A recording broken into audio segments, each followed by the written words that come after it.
Doctora Neira, hoy es un honor recibirle dentro de nuestro entorno Love Air y con esta gran comunidad iberoamericana. Por favor, nos gustaría pasar la palabra directamente a usted para su intervención. Muchas gracias. Muchísimas gracias, Presidenta. Muchísimas gracias, Shane. La verdad es que estoy muy emocionada de estar con todos ustedes. Buenas tardes, buenos días, buenas noches para algunos también. Gracias también por esta oportunidad de que puedo utilizar mi lengua materna.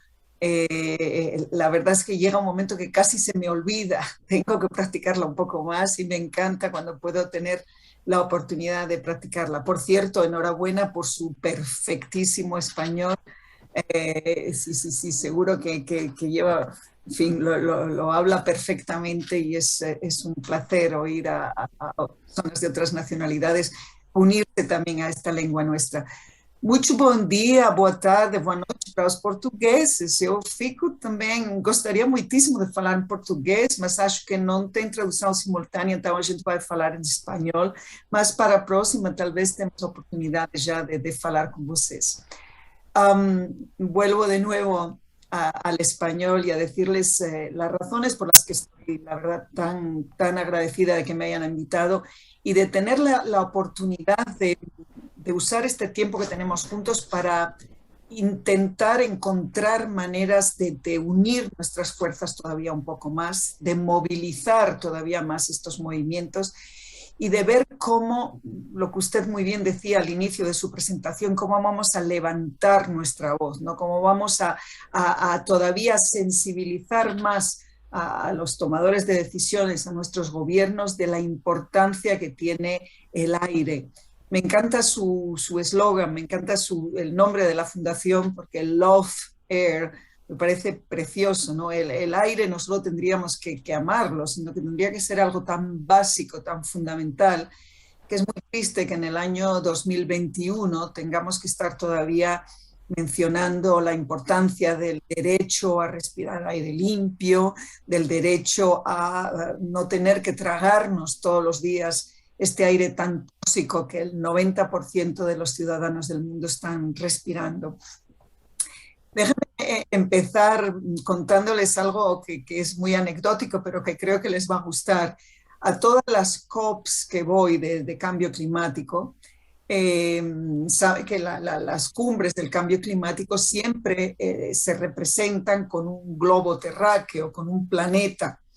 Y yo a todos los presidentes de las COPs desde hace muchos años les digo que sería muy interesante si al lado del planeta pusiéramos dos pulmones, porque sería la manera que las personas tendrían una imagen clarísima de la conexión tan importante que hay entre respetar el medio ambiente, respetar los ecosistemas que nos dan de beber, de comer y de respirar, y que con esa visualización de esos dos pulmones al lado del planeta, las personas entendieran también que cuando hablamos de cambio climático no es solo algo muy distante para las próximas generaciones, que estamos destruyendo el planeta, los glaciares, los osos polares, que me encantan los glaciares, me encantan los osos polares y claro que demuestra el poder tremendo de este calentamiento global que estamos viviendo, pero que también nos acercara mucho más a la importancia que tienen las causas del cambio climático que afectan tan directamente a nuestros pulmones.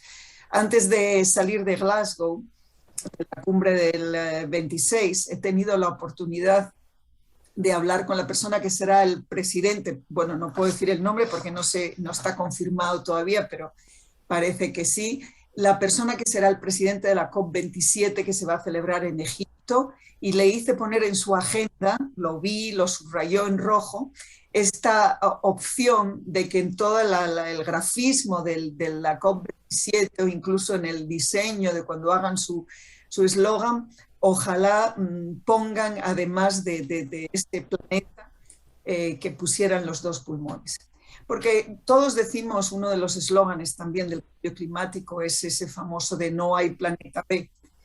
Y yo siempre contesto diciendo, buenas noticias, sí que tenemos pulmón B, tenemos 2 pulmones. La mala noticia es que cuando respiramos aire tóxico, los 2 pulmones se van a afectar al mismo tiempo. Así que no nos queda recambio. Ese aire que respiramos tiene que mejorar esa calidad que nos da todos los días, esos 10.000 litros aproximadamente de aire que metemos en nuestros pulmones y a través de nuestros pulmones en nuestro cuerpo. ¿Por qué para nosotros está tan ligado el cambio climático y la contaminación del aire? Por razones muy obvias. En un 75% las causas del cambio climático y las causas de la contaminación del aire se sobreponen.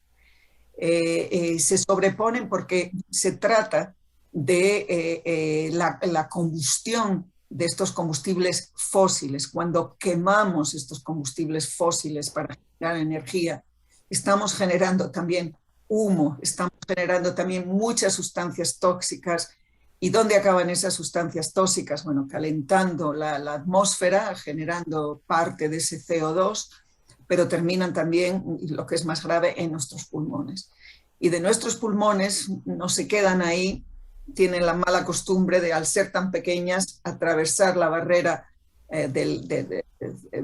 vascular y alcanzar cualquier órgano de nuestro cuerpo. Tenemos cada vez más evidencia de cómo la contaminación del aire afecta a nuestro cerebro, afecta a nuestro sistema cardiovascular, afecta, por supuesto, a nuestro sistema respiratorio. Así que para nosotros es la urgencia de llevar a todas las discusiones, a todas las cumbres de cambio climático, el argumento fuerte de que hay 7 millones de muertes prematuras que ocurren todos los años debido a esa contaminación del aire que respiramos. Y no solo esos 7 millones de muertes, por si no fuera ya algo gravísimo, ¿no?, sino los años, millones de años de calidad de vida que se pierden precisamente por esas enfermedades respiratorias generadas por respirar ese aire que no deberíamos de respirar. Y ahí es donde evidentemente este grupo tiene mucho que decir y tiene que estar presente en las cumbres de cambio climático, tiene que llevar su voz de una manera muy potente, porque por supuesto que los enfermos respiratorios, de enfermedades respiratorias, quieren mejores tratamientos, todo lo último en tecnología para que se puedan tener acceso a las mejores terapias, todo lo último en diagnósticos, en detección precoz, pero estoy segura de que sobre todo lo que quieren los pacientes respiratorios es evitar las causas que les llevaron hasta allí cuando éstas pueden ser evitadas, por supuesto. Y claramente el respirar aire contaminado de forma regular, de forma permanente, para muchos nos lleva a desarrollar esas enfermedades o a agravarlas. En este momento que estamos hablando, 2 países que se opusieron hasta el último minuto a firmar el acuerdo de Glasgow sobre cambio climático, que intentaron renegociar a la baja lo que contenía el acuerdo, el pacto que decía que hay que phase out coal, o sea, tenemos que acabar con el carbón, tenemos que acabar con los subsidios a los combustibles fósiles. Como saben, ese lenguaje se descafeinó un poquito, le pusimos agua a ese café fuerte de Colombia, le pusimos mucha agua y se quedó un poquito descafeinado. 2 países que estuvieron negociando hasta el último momento en eso, el mismo día que se firmó el pacto de cambio climático en Glasgow, tuvieron que cerrar prácticamente sus economías en las capitales. Estoy hablando de India y de Pakistán. Nueva Delhi tuvo que cerrar todas las construcciones al aire libre, y Dios sabe que son muchísimas, y tuvieron que cerrar las escuelas porque era tal el nivel de contaminación del aire en ese momento que no solo era peligroso mandar a los niños a la escuela, que no estoy muy segura si dejándolos en casa los protegieron, porque probablemente no estaban en casa, estaban fuera respirando ese mismo aire. No tienen, niños pobres sobre todo, no tienen la oportunidad de escaparse de respirar un aire que les va a hacer daño de todas maneras, ¿no? Pero tuvieron que paralizar la economía, no solo por esa calidad de aire, sino porque ni siquiera había visibilidad para caminar, para usar un transporte sin tener el riesgo de tener accidentes, porque tal era la falta de visibilidad por la contaminación de aire. Y este es el mundo un poco absurdo en el que vivimos hoy, ¿no? Tenemos estos ecosistemas que nos protegen, que hacen que la naturaleza tenga un equilibrio, y resulta que con nuestra contaminación de todo lo que tocamos, ¿no? Desde el plástico que tiramos millones de toneladas a los océanos, que después terminan en nuestro intestino, porque nos comemos los animales de ese océano, desde todo lo que tiramos a la atmósfera de contaminantes como resultado de estos combustibles fósiles y otros procesos industriales, los químicos que usamos, las sustancias químicas, todo eso va a terminar en nuestro organismo, como si no nos diéramos cuenta que sí, al final le hacemos daño al planeta, pero sobre todo a quien estamos haciendo daño es a nosotros mismos, y el planeta, cuando ya se dé cuenta que somos muy dañinos, con un par de huracanes y ciclones y un volcán y 4 maremotos, se va a deshacer de nosotros sin ninguna dificultad y va a seguir, mientras que nosotros me temo que no tenemos otra opción más que por lo menos cuidar el entorno, el ambiente que nos da todo lo que necesitamos para sobrevivir.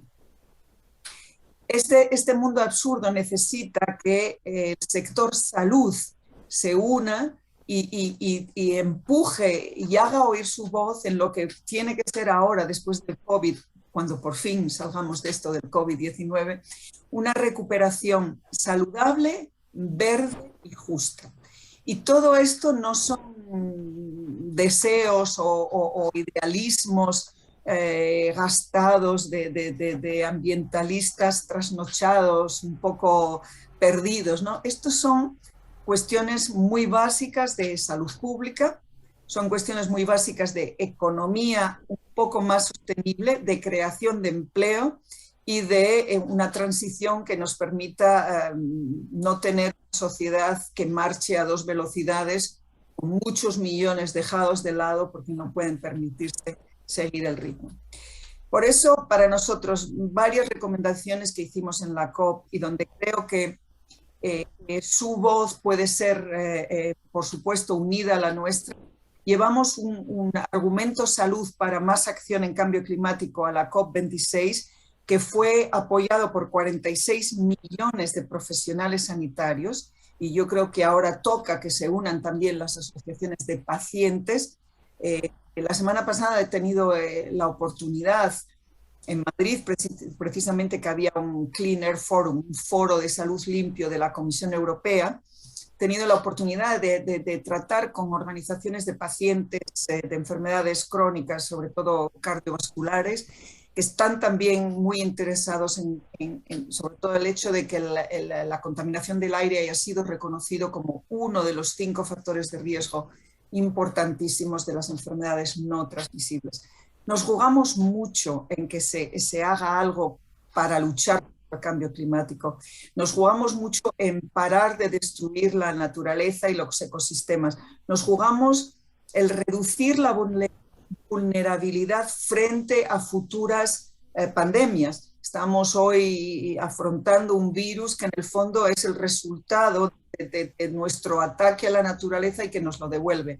Hemos roto la barrera de protección humana-animal, creando un ecosistema estresado que favorece que esos virus encuentren una mejor transmisión y mejor manera de cambiar su modo de vida, y es llegando a nosotros, ¿no?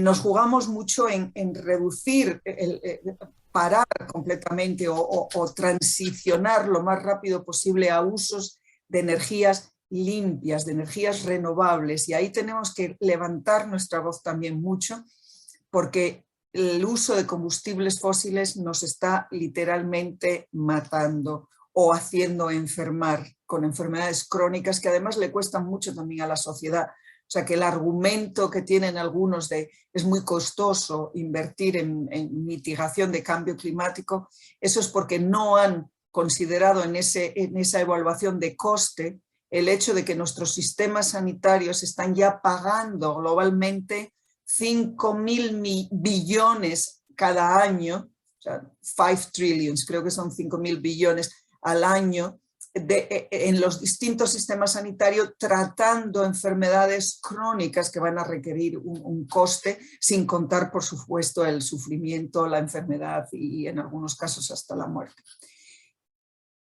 Nos jugamos mucho también en una transición que es fundamental, que es cómo van a ser nuestras ciudades. Ese papel que pueden jugar los alcaldes, ese papel que pueden jugar las autoridades locales, municipales, es fundamental. Y ahí es también donde su voz tiene que ser muy fuerte. Cómo se gestiona una ciudad donde hay un alcalde o una alcaldesa, por supuesto, en algunos casos más, a lo mejor alcaldesas, que tenga un mínimo de visión y que haga políticas pensando en la salud de los ciudadanos. Hemos visto transformaciones increíbles. Por usar una que está en el norte de España, que es de donde yo vengo, la ciudad de Avilés, una ciudad superindustrial con un río negro contaminado debido al uso del carbón, y que hoy es una ciudad completamente transformada, artística, con ese río cubierto, con zonas para caminar, para hacer deporte, y que le va mucho mejor económicamente, evidentemente. Ciudades como Bilbao, ¿no? También industriales y que hoy tienen otra capacidad y que han dejado de ser dañinas para la salud de los que viven en ellas.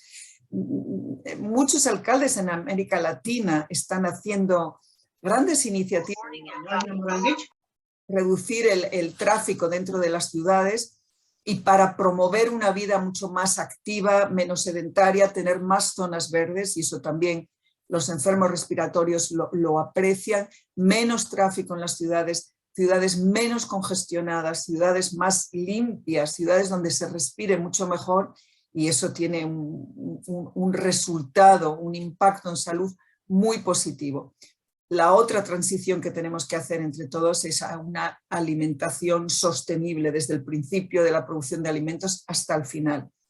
Pero si unimos nuestras fuerzas, si esta sensibilización es dando ejemplos de cómo la salud se puede beneficiar, ese informe que llevamos a la COP era siempre en positivo. No queremos seguir dando informes o mensajes que sean muy catastrofistas o muy apocalípticos, porque hemos visto que esto paraliza la acción del ciudadano. No tenemos que dar mensajes donde cada uno de nosotros entienda que hay un papel para nosotros en hacer algo.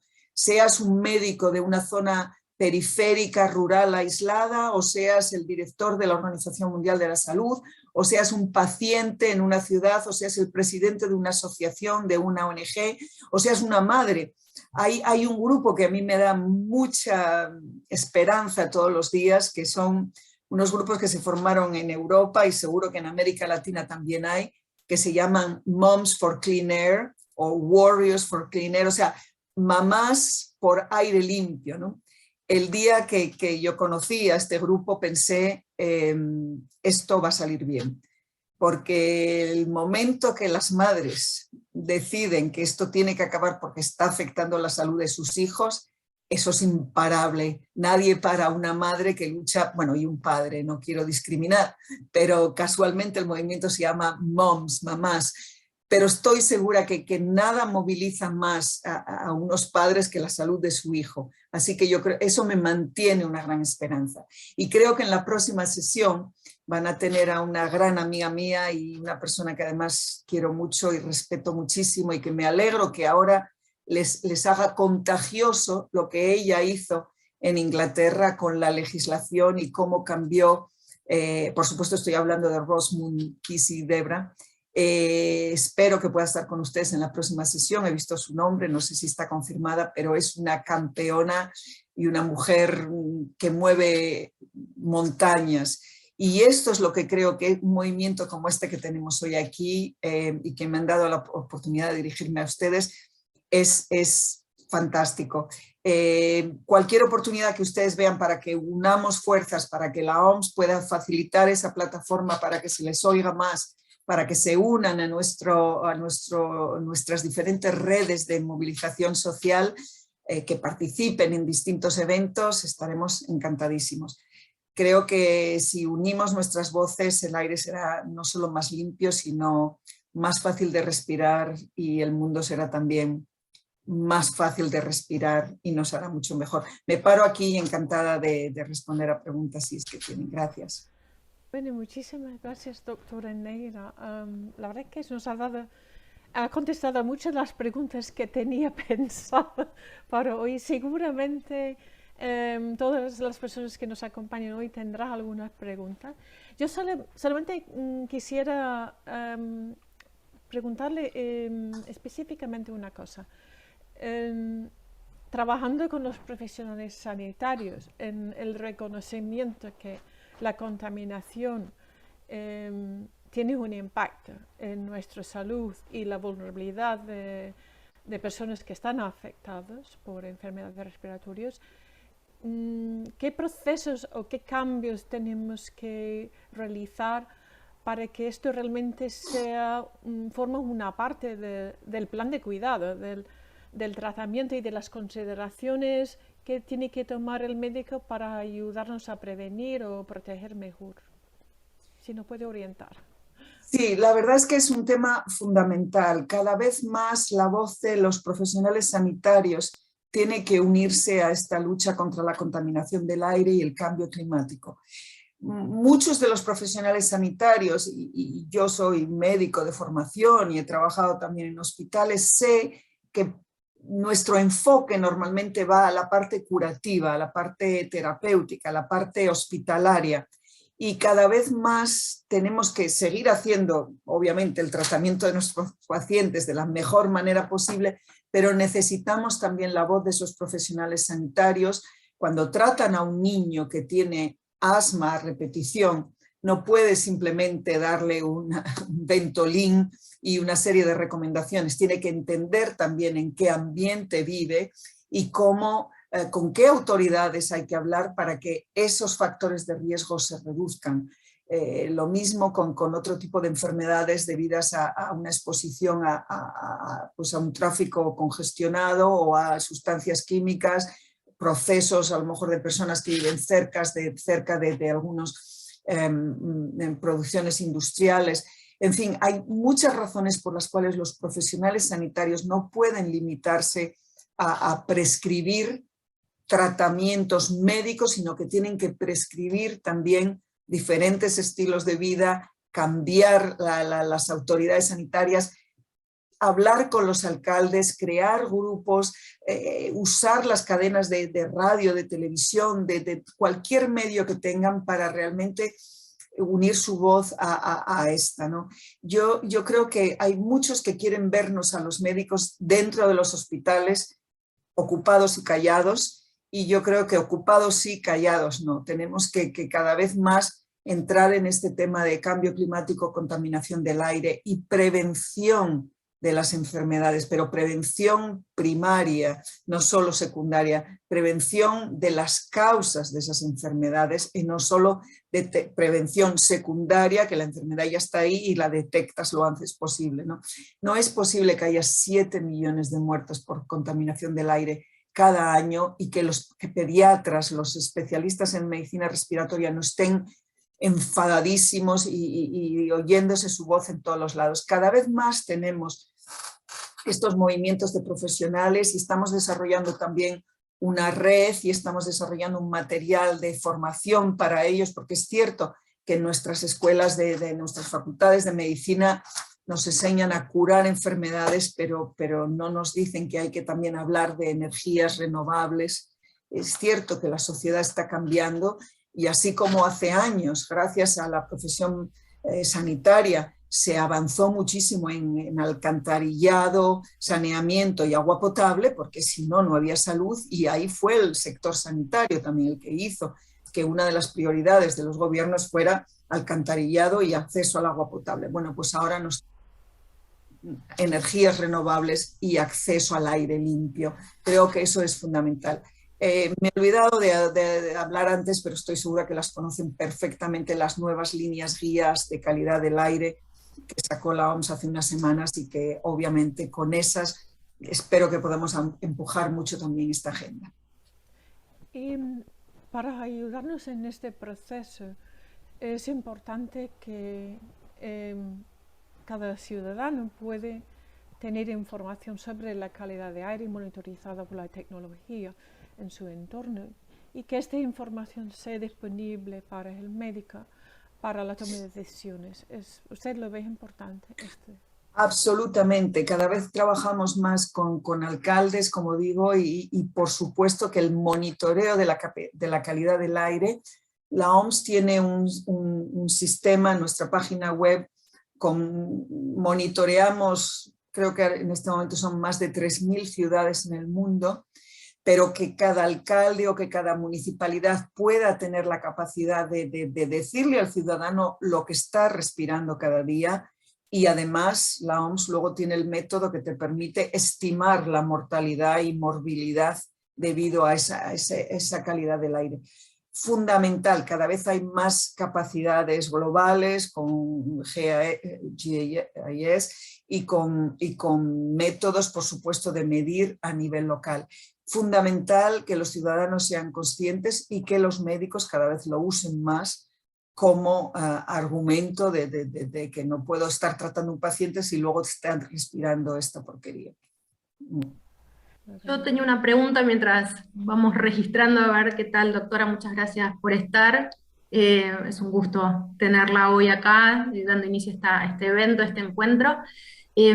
Básicamente pensar cómo podemos trabajar también en forma más articulada, porque obviamente la salud respiratoria, por obviedad, es un aspecto de la salud, del sector de la salud, pero es claro que lo que es el cuidado del medio ambiente y de la calidad del aire no compete solo al sector salud.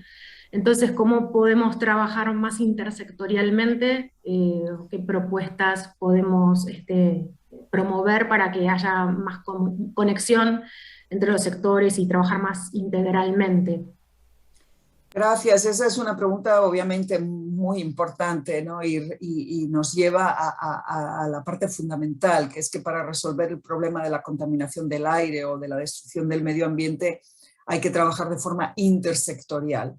Y habéis oído todos el énfasis que se está poniendo ahora que hablamos de la pandemia y de preparación y respuesta a pandemias, del concepto de One Health, ¿no? De una salud. Salud humana, salud animal y salud ambiental. La parte de salud ambiental es probablemente la que ha estado siempre más huérfana, ¿no? De alguna manera. Está claro que algunos países están optando por hacer un plan nacional de salud y medio ambiente. Otros países es como si, y países muy grandes y que tienen un problema muy grande de contaminación del aire, el sector salud está completamente fuera. Cuando nuestra voz, o sea, nuestra evidencia científica, las intervenciones, tenemos muchas intervenciones que sabemos ya que funcionan o que no funcionan, cómo se mide, cómo se monitorea, cómo se forma, en fin, hay muchos tools, muchas herramientas que están ya desarrolladas en la OMS. Hay la Breathe Life Campaign, el Respira la Vida, hay las asociaciones con alcaldes y todo. Pero es cierto que en algunos países, como China, por ejemplo, para que vamos o la India, el sector salud un poco se lava las manos diciendo, bueno, yo no puedo hacer nada, así que en fin, esto no me corresponde a mí cambiarlo. No es así, es como lo del agua que os decía antes, ¿cómo no va a competir al sector salud el clamar por un agua potable? Si no tuviéramos agua potable, si estuviéramos viviendo agua contaminada, estaríamos todos con un sistema sanitario con una mortalidad altísima, ¿no? Entonces, claro que nos corresponde a nosotros también, si no cambiarlo, por lo menos dar todos los argumentos para que sí que se vaya cambiando. Otra solución, si a nivel de gobierno, a nivel central, no se toman muchas decisiones, es trabajar con los alcaldes. Los alcaldes, o sea, los decisores de políticas multisectoriales, por definición, los más claros son los alcaldes. Ellos tienen la posibilidad de cambiar el transporte público, de cambiar el tráfico dentro, obviamente no van a poder cambiar las fuentes de energía que usa su país, ¿no? Si sigue siendo muy dependiente del petróleo, probablemente no lo pueden cambiar, pero pueden tomar mucha iniciativa a nivel local que genere todavía más movimiento. Yo creo que todos tenemos un papel, pero el papel del sector sanitario, que lo queramos o no, va a ser de liderazgo, porque si no, llevamos 26 años hablando de cambio climático, 26 cumbres de cambio climático. El sector salud no puede tener 26 años de paciencia cuando cada año hay 7 millones de muertos. O sea, si multiplicamos por 26 nos salen demasiados millones, bueno, ya 7 son absolutamente dramático y inhumano como número, ¿no? Pero no podemos tener la misma paciencia que tiene el sector ambiental, o sea que tenemos que liderar esto de una manera muy decidida. Gracias, doctora Neira. Y salimos un poco del terreno, pero como estamos enfrentándonos a un posible variante ahora en COVID persistente, ¿cómo está viendo actualmente la situación para proteger a los pacientes respiratorios? ¿Qué recomendaciones nos puede dar en esta época de incertidumbre de nuevo? Bueno, primero ser perspectiva, proporción y balance, ¿no? Siempre una visión muy racional de las cosas, con mucha perspectiva, mucha proporción y mucha racionalidad. Desgraciadamente son 3 cosas que a veces cuesta mucho conseguir, ¿no? Está claro que cada vez tenemos más evidencia de que en aquellas ciudades donde las personas, los ciudadanos habían estado expuestos por un largo periodo de tiempo a contaminación del aire, resultaron tener un factor de riesgo añadido para la exposición al SARS-CoV-2. O sea, esos pulmones eran más vulnerables para desarrollar una enfermedad causada por un virus respiratorio, con lo cual obviamente iban a tener un factor de riesgo añadido, así como los pacientes que previamente fumaban. Y además, el hecho de estar expuesto a la contaminación del aire por años hace que se desarrollen unas enfermedades, una morbilidad que después nos expone mucho más a que en el caso de tener el virus SARS-CoV-2, pues la presentación clínica fuera mucho más severa. Con lo cual está claro que la mala calidad de aire, la contaminación del aire ha jugado en contra de las personas con ya patología respiratoria previa y les ha hecho mucho más vulnerables. Con lo cual, una razón añadida para luchar contra todo esto, ¿no? Yo creo que en este momento de incertidumbre con respecto a la variante, pero de tener ya muchas certezas con respecto a lo que funciona, pues aquellos que puedan vacunarse, que se vacunen.